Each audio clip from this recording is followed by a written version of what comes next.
There are people out there that have good ideas, but they don't have the money. There are people out there that have money to invest, but they don't have the good ideas. Welcome to Alt Investing Made Easy, where we explore the complex world of alternative assets. I'm Roland, a securities attorney, investment advisor, and your co-host. And I'm Sarah, an investment advisor and corporate attorney, and your other co-host. We'll guide you through real estate, private equity, and more, making complex topics accessible. Tune in for insights that empower your financial journey. Let's make alt investing easy, one episode at a time. Sarah, this is great being here on our episode number 2. Thanks for being here. It's really exciting to have started, isn't it? Yeah, for sure. And now we're getting feedback, and we're figuring out that we need to dive into some of these topics so that it's as easy for our audience to understand and even speak about them maybe as it is for us after all these years. Yeah, exactly. I was just thinking today that, just using the term private security, and I'll be saying that a lot, we'll be saying that a lot, but we really have to make sure that we're talking from first principles, that we define our terms, and that we've never left anybody behind, so that our audience can know when we say that we mean something really specific and it has an important meaning. Right. So why don't we get into more details, again, setting out in a simple framework, what is a private security, first by talking about what a public security is. Even backing up a little further, saying alternative assets, again, we're talking about investments in private securities. Alternative assets are anything that is not a traditional public registered security. Unless you're investing in real estate or oil and gas, if you invest in an alternative asset, you're going to be investing in a private security. And that's why this term is so important. But Sarah, you're right. We do have to contrast a private security with a public security or publicly registered security. Right. And before we get into that, I just wanted to make a comment for our audience, and that is that, don't worry if it's not making sense just yet. One reason we want to keep revisiting this topic of what a private security is, which then explains what an alternative investment is so that it's easy for people to understand, and also we can talk about the many ways of what it means, but mostly, bear with us. There may be some repetition, but it's in the interest of making sure everybody who's listening to us is able to understand these basic fundamental principles.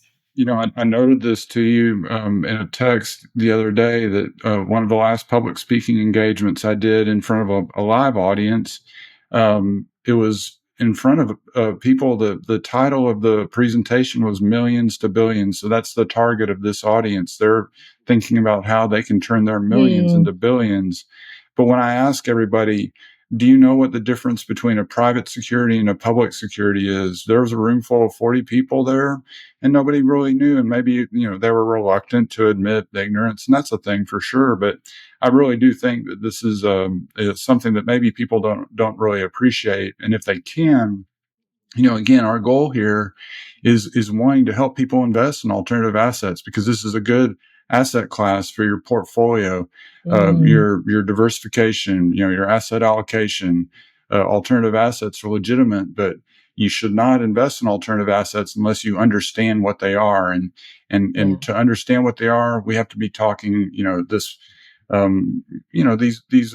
defined terms. Exactly. And I just wanted to add, we were also talking about what a security is and what do we think people think a security is when we talk about it, right? Yeah. And how my first thought was, well, if I weren't a lawyer, maybe I'd think, oh, it's some kind of a life insurance product or something. And you had something else you thought it might be. And, like a security services company. Yeah, my mom just bought a new security system for her home, and people probably think I'm out there door to door selling security systems. So this is why it's important. And, people can have an internal complaint about why legal terms are what they are, but there's a history to why we use the words we use for certain things.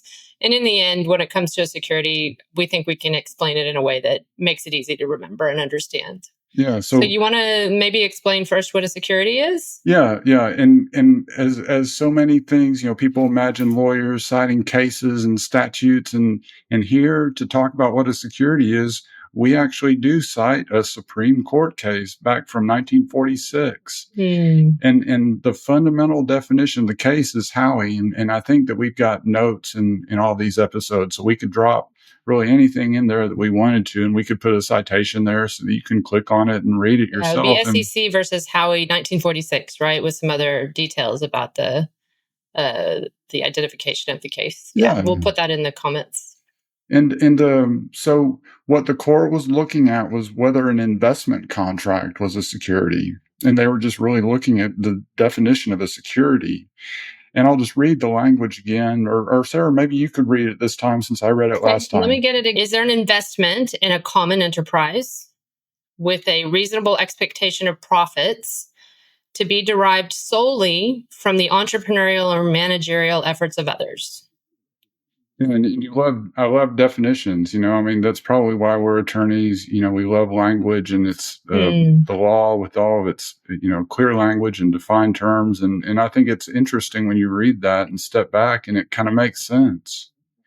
Well, you have to remember that when something in the law is explained, people try to explain it with the most, or that should say the courts try to explain it with the most general language that will cover as many possible scenarios. So that's why you don't hear terms like stock or things like membership interest for those who are already familiar with that, because in the end we need to be able to rely on the basic principles and ideas that are captured by what's written in a definition. So here again, just to repeat the language, whether an investment contract is a security turns on whether the following requirements are met. Was there an investment in a common enterprise with a reasonable expectation of profits to be derived solely from the entrepreneurial or managerial efforts of others? The way that I always think about this and describe it to people is a separation between management and ownership. What do you mean by that? Well, that you can have an owner of a company, but they don't necessarily control what goes on in the day-to-day operations. Really, that's the way it should be in a lot of instances, because, man, I'd like to maybe invest in Microsoft, but I don't know anything about developing software or selling Xboxes. I want them to do that. And I just want to sit back and allow them to do what they know how to do best, and they're going to go off and grow the company and create revenue, and then the value of my shares of stock will grow, and maybe they have dividends and they pay me a distribution of cash on that share of stock. But really, I don't want to be involved in the management, and that's what we're really talking about here. People think of securities, they think about shares of stock in corporations. But there are other types of business entities that sell different types of securities, but it's really all the same thing. It's this passive ownership interest in an economic enterprise where you're relying on the efforts of others to make the money. Right, exactly. And that's why when you invest in a private security, it's the same as if you're investing in Microsoft in many respects, apart from the wider economic considerations and all these other things that are there. But when it comes to the legal structure, you're owning a share of something, or you're owning a share of a mutual fund that owns those shares of that company. It becomes very complicated with larger companies, obviously, but in the end, the legal structures are common legal structures. And also that's why the definition applies to an investment contract, whether it's a private security or a public security.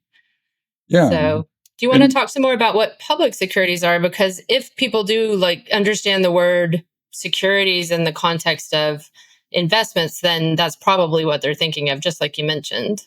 Yeah, that's exactly right. They tune into the evening news, and they're giving a report about the movement that day of the Dow Jones, or maybe they don't even talk about Dow Jones anymore, but the S&P 500 or the NASDAQ, and that's what people think of is publicly registered securities. And this is a really important point. We're getting down to the crux of some of the most important information that you need to know about alternative assets. The general rule under the Securities Act of 1933 is that all securities must be registered. And I So thought that that would cover private if we didn't have any exceptions, right? That would cover everything. that's right. So that's the general rule. And except for these exceptions that we're about to talk about, we would have to have a registered security no matter what, even on these, small sub-$1 million deals that we work on, that we still, do all the documents. We treat it as if it were a much bigger deal, disclosing all the same types of information. It's not the same volume of information because we typically represent companies that have been recently formed, but we really are disclosing all the same type of information that public companies are required to disclose. And I guess, understanding that process of how you become a public company, this is something that is worthwhile talking about, I think. And it's really important because what you know about in the media, what people around the world know about are the famous big American companies like Amazon and, the tech stocks and all those things. But all of those are securities, and they are public securities, and they're subject to some of the registration requirements that Roland's about to explain to us. We're going through this exercise because we want to understand how to contrast how a private security is different. So another term I think a lot of people are familiar with, Sarah, is IPO, right?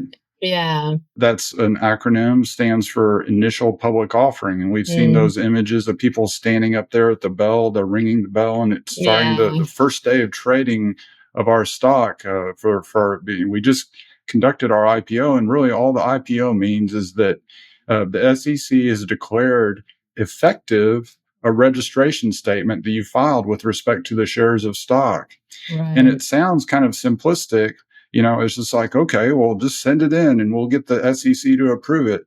Well, it sounds much. A lot of times you can describe things very simply, but once you start drilling down, you understand how involved that process is. Well, really, it's because the SEC and then the registration process, you're supposed to disclose so much information that's actually, it sounds like it's, oversight, but what it really is making sure that the company is disclosing information that investors need to know about. Yeah, And then once they do that to a high degree as required, then they're free to trade publicly and have anybody who wants to come and invest. Yeah, and this is one thing that I didn't write down here, but we could bring up now. Mm, The standard for disclosure, and it's a rule from the Exchange Act of 1934, Rule 10b-5. The rule is no matter what, whether you have a registered security, a public security, like we're trying to describe here, or the private securities, mm, the alternative assets that we'll get into talking about. The rule is that the people, the sponsors of the deal, the management, have an mm, obligation to disclose to the investors everything that is material about that mm, investment, that is material to their investment decision. And also, they can't fail to disclose anything where the failure is material. So, one example I like to give there is I help people with their financing for a commercial real estate development, and mm. we have to disclose it's a 100-unit apartment complex in Round Rock, Texas, or whatever. But the failure to disclose something that would be material is if I just fail to disclose that it has this huge environmental remediation that, oh, don't worry about that. It's only going to cost us $10 million, but we're not going to tell Right. you about that. I mean, I'm Mm, obligated to tell you, all the things that I wouldn't necessarily want to tell you, but it's just that, mm, that standard of disclosure. And you have to kind of put yourself in the shoes of a reasonable investor. And this is how we counsel all our clients is think about your investor and this information that we're telling you you should disclose to them. Is this information that they would want to know, that they reasonably would want to know before making their investment decision? And so that disclosure of the material information, it's built into all the securities laws. And when we talk about going to register a public company with the SEC is really focused on that. And they read what we submit to them and they say, well, you didn't disclose this, this, and this because that's material information. So mm. so that's really, getting into the process a little bit. And the reason it's important is because it protects everyone, right? So Yeah. it's there's a real good reason if you have the money to do an IPO, you're more free in who you can take investments from. although you have a continuing obligation to continue to, disclose a lot of information in accordance with the Exchange Act requirements, right? So as we've discussed over time, like the reason IPOs are reserved to the larger companies is not because they're more special or more interesting. And all of them started off as small companies at some point, most of them, many of them. But you have to be able to afford it, and it's expensive to do an IPO and to then maintain your IPO, maintain your registration, really. And, this is actually why it's so important, and actually a feature of American law that's really important for all of us who invest in the United States. And that is that we have the option to have a different process or exceptions for private securities. So maybe you could tell us a bit more about that, Roland, about how that works in contrast to public securities. For sure. Backing up just a little bit, just so that people understand that with the public securities, the registration process, it can take from 6 months to a year longer. It can run from $500,000 to $1 million in legal fees, and then that's Just for the only IPO. just for the IPO. And then going forward, you have continuing obligations. And this is one thing that's so important with understanding public securities is that some of these continuing disclosure obligations, this is the place where investors will be able to access the material information that they need to inform themselves about an investment in the public company. And you've heard of all these reports. I'm sure most of our audiences have heard of these before. It's, the 10Qs, the 10Ks. There's an 8K as well that must be filed on the occurrence of anything material that happens to the company. So, if Mark Zuckerberg gets, somehow becomes disabled, God forbid, I don't know anything about Meta or whatever, but he just popped into my mind. That would be, the loss of his services would presumably be could have a material adverse effect to Meta and Facebook. And so that would be something that they would be obligated to disclose to the public. And then when I'm going out and deciding whether to invest in Facebook, I see that filing, and I'm charged with knowledge of that information. And if I go ahead and invest in Facebook, notwithstanding the fact that Mark Zuckerberg is disabled, well, I'm charged with that knowledge, and I can't come back later on and say, hey, I didn't know, I never would have invested. These costs that are associated with having a public company, they're huge, and they can only be borne by companies that are large enough, that are earning enough revenue where they can justify dedicating, $250,000 a year to their legal budget. You have to have a big company. Exactly. And that's, again, I don't know. I remember reading a statistic, but something about the number of small and medium businesses in the United States. Do you remember the percentage of the economy that are the jobs in the country that are provided by such businesses? It's a really, really material chunk of our economy.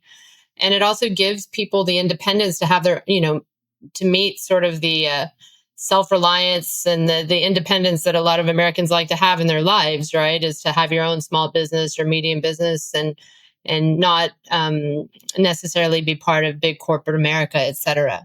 Well, yeah, and that's a great segue, Sarah, going to this point that we brought up in our first episode about the democratization of capital. And the thing that really inspires us is that no good idea should fail for lack of funding. And so thankfully, we do have legislators and Congress people that do their best, I think, at some level to try to enact laws to help our economy grow. And so one of the most important laws, and this is really the crux of what we're trying to describe to you today, are private securities. We've devoted all of this conversation so far into getting to this point of really understanding. And Sarah brought it up before, but Sarah, tell us what we mean by a private security. So a private security is contrasted with a public security, which is registered with the SEC, is subject to a series of exceptions, or one of a series of exceptions that are available depending on what kind of security it is, what kind of investment it is. And there's still disclosure requirements that go along with it, but they aren't They don't have to be maintained in the same way that you have to maintain your disclosure once you are registered with the SEC. And also, the disclosure requirements are um, just, I guess, because the investments are usually smaller and less complicated than these gigantic corporates, then they're less onerous in a certain sense. You can actually successfully disclose information about your project, about your investment to with minimal, comparatively minimal effort and time. It would probably feel like a lot of time and money in contrast to the option of registering and becoming a public security. It's actually very much supports the idea that small and medium investors can start from the ground up and start building projects. Yeah, that's exactly right. And without these exemptions from the registration requirements, it would be completely prohibitive from small businesses to create these financing mechanisms that we're talking about with private Right. securities. So again, it's another example where buried in our laws are certain American principles, aren't they? And one of those is this, if you're willing to work hard, then you're able to start on equal footing with everybody else. And that egalitarianism and that democratization of capital is something that is really important. And many, many very large and successful, wealthy people and businesses today started off very small. And that wealth building journey is something that is really important to our economy, but also really important to individuals, lots of individuals from all different backgrounds. And this is another thing that we'll talk about in due course, but something I've observed at schools now with my own children is that they're getting a much healthier, better financial education. We're all trying to make an effort to educate the next generations about financial health and well-being and financial security, which means we'll have younger and younger people who are interested in investing. And the natural place for them to start is, once they establish a certain baseline with the public markets, is in alternative assets. Yeah, for sure. And one thing that we'll bring up is the relationship between alternative assets and real estate. And the good thing about real estate is it can be provide you with shelter that we all need, and it's a Yeah. place where a lot of our clients get their start in creating these investment opportunities is small time real estate investing. And yeah, it'll be interesting. Well, going forward, we'll have further episodes about people who are able to take the investments they promote for in the alternative asset space, and they make them very mission driven, whatever that mission is. But I can think of one client whose mission was to ensure that there's affordable housing available, and so investing in various kind of on the lower end of the market scale, but making those places safe and still making a profit, but maybe ensuring also that there's stability for people who are at risk for housing problems, et cetera. So those are all very mission-driven problems that speak to fundamental needs in society that people care about. Yeah, so I guess the takeaway from this idea is that we can have these smaller scale projects that are very specialized that maybe have um, these targets like what you're talking about, and Mm, they still can be funded because we have these exemptions from the registration rules. And not every company has to be a public company. We can have these smaller private companies doing these smaller deals, mm, and they just talk with you or me, and we can help them uh, in a very affordable way disclose everything that they need to exactly. sell their private securities and finance their business. And Right. again, this is this idea of there are people out there that have good ideas, but they don't have the money. There are Mm, people out there that have money to invest, but they don't have the good ideas. So let's marry them, put them together, and it's really inspiring when we're able to help people do these smaller deals, because those smaller deals grow into larger deals. They just keep working on bigger and bigger things, and mm. we've grown with clients over time. Yeah, it's true. So it's important. We should probably note this to our audience that when we say smaller deal or bigger deal, all of that is completely subjective. So for some people, a small deal may be $10,000 per person investing up to 10 people. Or for other people, it might be $10 million. It all depends on your perspective. And it's equally important to everyone, because whether you manage to get up to savings of $10,000 or savings of $10 million, that money is important to you. And as an investor, as a promoter of investments, money is important, and it's important to try and keep that safe and make it grow. So again, when we talk about small, I think we mean in comparison to the what was the most recent multi-billion dollar valuation for a public IPO. If you're working in that space, which there are private companies that probably approach those kinds of numbers, then it's a totally different scenario that you're talking about. And perhaps one day we could have a talk about what the large end of the private securities market looks like. That could be fun. For sure. We've seen some of those big deals. I Right. think And there's a huge amount of private wealth, I think, that's kept in the form of private securities. And you may not even know it, that a brand you're consuming is actually a privately held security. Normally, I think we assume that anything large and household recognizable is going to have a public listing in some part of the world, at least. But it's not always so. Mars, right? Mars Mars candy is a bar. famous one, yeah. Yeah. So, well, just maybe to recap, the public companies are typically the larger companies, and they've gone through this process where they've filed documents with the SEC, and the SEC is, in some sense, given them a stamp of approval, but they have these continuing disclosure obligations so that going forward, they have to submit quarterly financial statements, annual financial statements.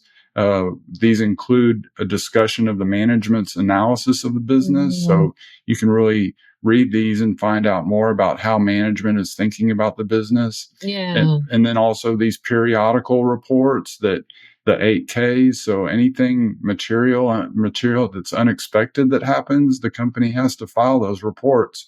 Right. And they're spending tons of money in legal fees doing that every year. So those are the big companies that we're talking about, the public companies. But the key part, let's still go back to this, which is what we said earlier, is that these are public securities that you're buying in these companies. Private securities, they're still securities that you're buying if you're investing in alternative assets, and most of them are structured as securities. But now let's talk a little bit more about what we mean by a security in the context of a private security. These are securities that are sold by the same type of company that sells the public securities. You can have a corporation, and it can either sell a public security, go through that process with the SEC, or the company can come to us, Sarah and Roland, and say, hey, we need to raise $1 million, and we want to go out. We've got these investors. They've already committed to the concept. And just as soon as we can get the paperwork ready, they're ready to write the checks to us for, we've got 4 people, and each of them are going to give us $250,000. We've talked about how we know about corporations, and I think typically a public security would be structured as a corporation for a number of reasons, with some exceptions. But then in the private security space, we get a lot of the the entities, let's call them business entities or enterprises, that are structured in a way that's familiar to many, many people, but we know them as, limited liability companies and limited partnerships. Do you want to explain a little bit about how those are different and maybe why? Yeah, a limited liability company is probably the thing that needs the most explanation. A limited partnership, most people understand the idea about a partnership, and limited just means that the limited partners are the investors, and there's a general partner that's the manager, and the general partner has unlimited liability, and the limited partners have the limited liability. Right. Exactly in the same sense as members of a limited liability company have that limited liability, and it's the managers more. But we do work predominantly with LLCs, and LLCs sort of marry the best of both worlds between a corporation and a limited partnership. And really, you can think about an LLC as a corporation that's taxed as a partnership, but don't get it confused with an S corp, because that's something different. Right. That's why you need tax advisors. Well, yeah, exactly. And we're not even really tax advisors, but we can speak intelligibly about this issue at least, and kind of be able to speak to what investors are, interested in investing and what their expectations are. But it is important to understand that you may not be buying a share of stock in an alternative asset. It more than likely will be either a limited partnership interest or a membership interest in an Mm. LLC. And I think to do that, you need to understand also that some of the formalities are different. Like in the old days, you actually had stock certificates, right? Or even bond certificates. And while largely the world has moved away from that and everything is done digitally and it's non-certificated, et cetera, in our minds, I think we just are able to sort of conceptualize a piece of paper that's equivalent of a piece of property, which is what you own when you own a stock. A membership interest is rarely certificated, although I suppose it could be, but it still doesn't mean that you don't have an ownership interest, and that also the important part also being that you have the protections of the limited liability company, the limited liability. That's why it's called what it's called for those investors who are not participating in management. You don't understand that, it really just gets back to the division between ownership and control. And very typically, the owners, unless they're engaged in control over the management, they'll never be held liable for more than the amount of their investment. But the management, if they go out and do something fraudulent, or commit securities fraud or any other kind of Mm, fraud, they could be held liable personally, and they could be held liable in the sense that they would have to maybe sell assets in order to pay off a judgment against people that were defrauded by the corporation that they're managing. So, but just remember, if you're really only a purely a passive investor in private securities or even public securities, you should never be held liable for obligations of the entity that you've invested in, unless you've somehow taken part in management, which does happen from time to time. Some of yeah, our activist investors. right. Yeah. And also, I think it's important what it means when basically you could lose the money you invested.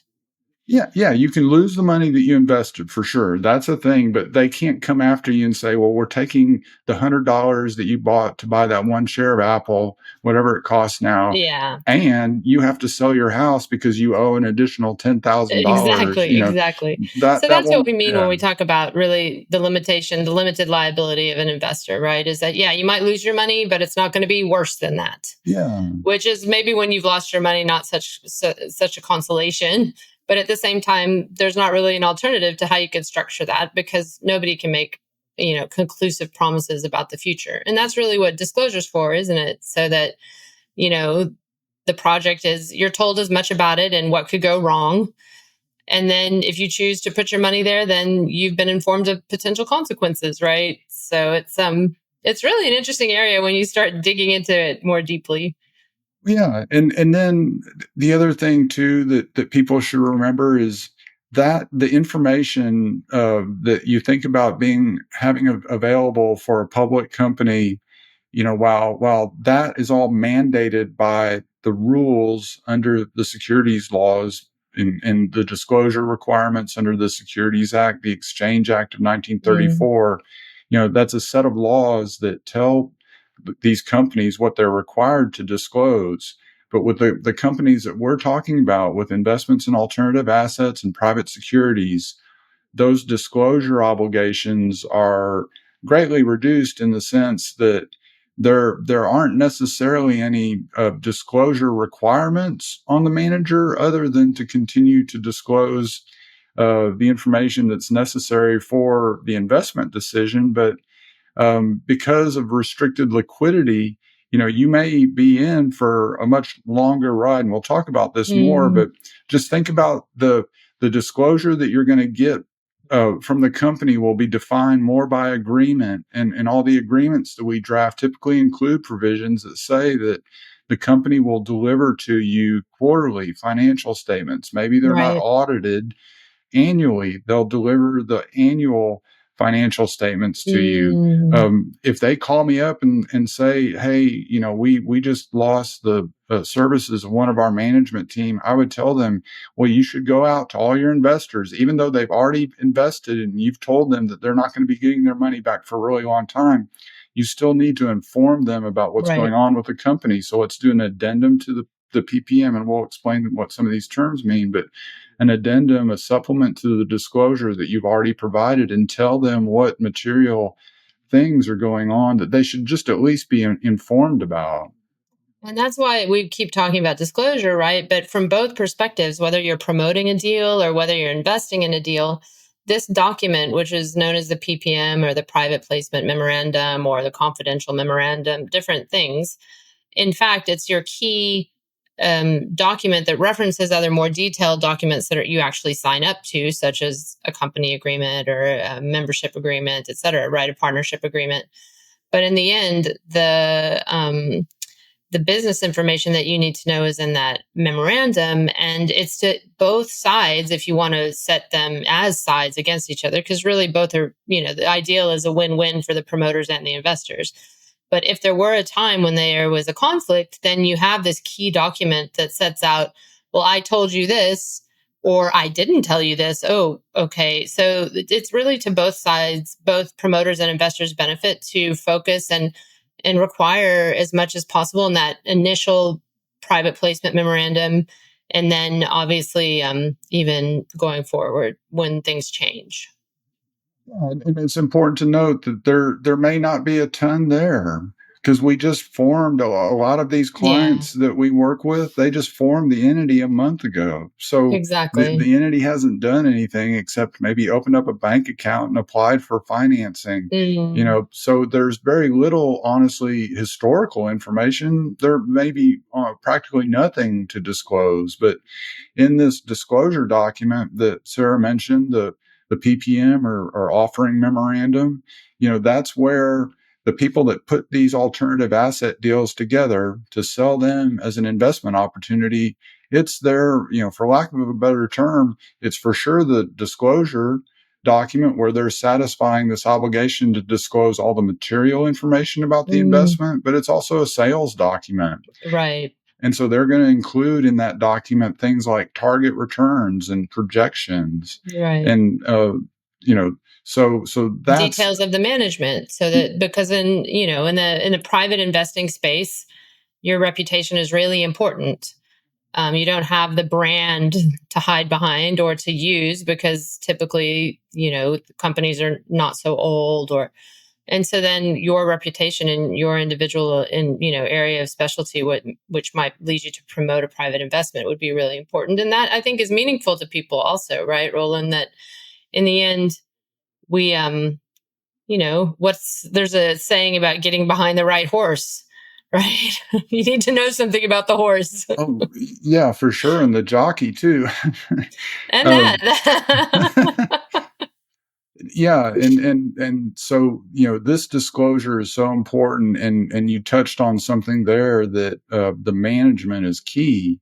And that's one thing that we as attorneys, I don't want to pretend to be anything that I'm not, but after we get to working with some of these clients, we really get to know them as people.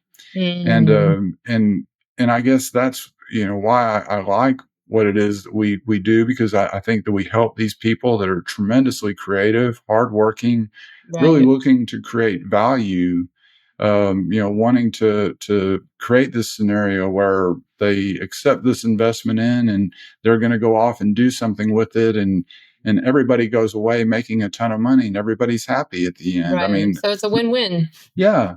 And I think what our discussion today is really uncovered is what our next topic should be.